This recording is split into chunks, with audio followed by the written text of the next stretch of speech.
In a certain Hindi parable, there is a story how in the past universe, on a certain planet, in a certain solar system, there were two disciples of a master. Those friends were progressing through the arts of magic, of theurgy, of great ability of the yogins. Now, at one point in time, one of those disciples noticed that the other one progresses faster, and he found it unjust. At that point in time, a certain seed of chaotic fire, wearing the creative divine principles, was awakened in him. After years, he understood that this injustice developed into envy, jealousy. So he conspired to destroy the achievements of the other one. Then, at a certain point, he decided to murder the surpassing disciple of the master. As he passed away,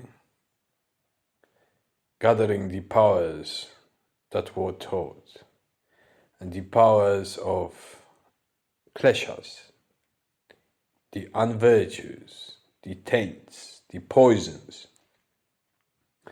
he passed away from his form and turned into an earthworm. Then he was reborn as a cockroach. Then he gave himself the birth to hells of Yoyana deep-like abysses.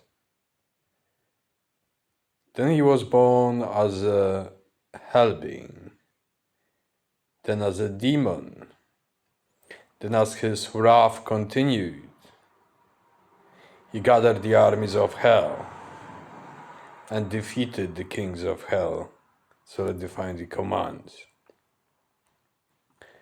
Then from system to system, from star to star, he started conquering every single shard of hope that remained scattered throughout the universe and submitted it under his great destruction. Pure destruction, forgetting how did it really start.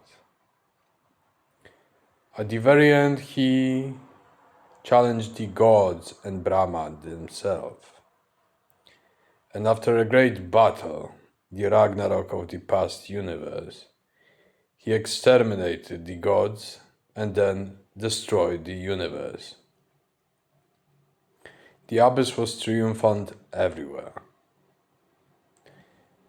Yet from abyss that was put to rest, a new phaeton, a new egg hatched, and from it a new order was born.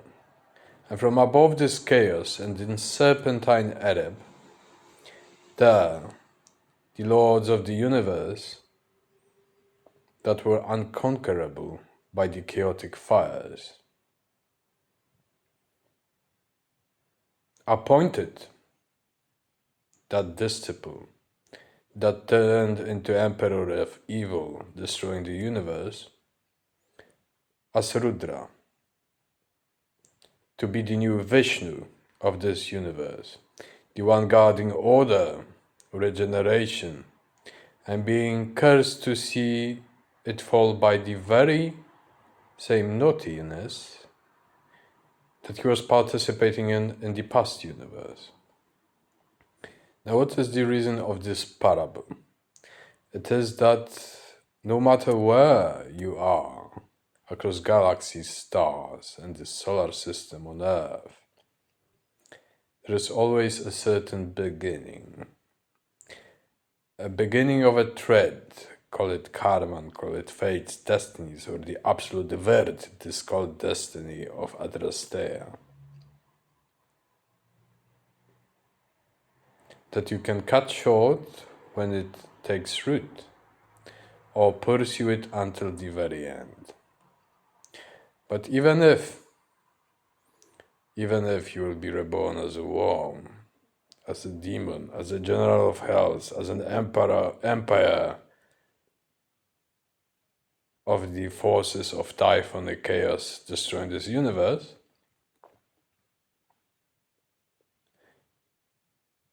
it will be renewed. And those who survive such an onslaught will draw upon the Hippocratic lotus that is unconquerable. The Yaru stands triumphant. And in the Egyptian eschatologies, it is said that in millions, billions of years, the abyss shall be conquered. The chaotic fire and forces will be conquered.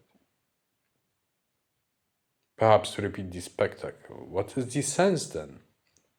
If these are great cycles, Mahamanvataras, what is the point in being, for example, a mortal animal on Earth?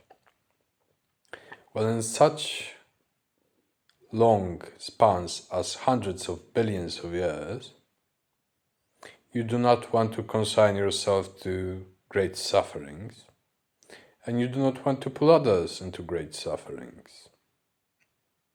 That is one of the noble truths. And there is so much more to do in incarnate and disincarnate form for those hundreds of billions of years' time, until Abyss will be conquered finally once again, and before the final destruction, that it is a worthwhile toil.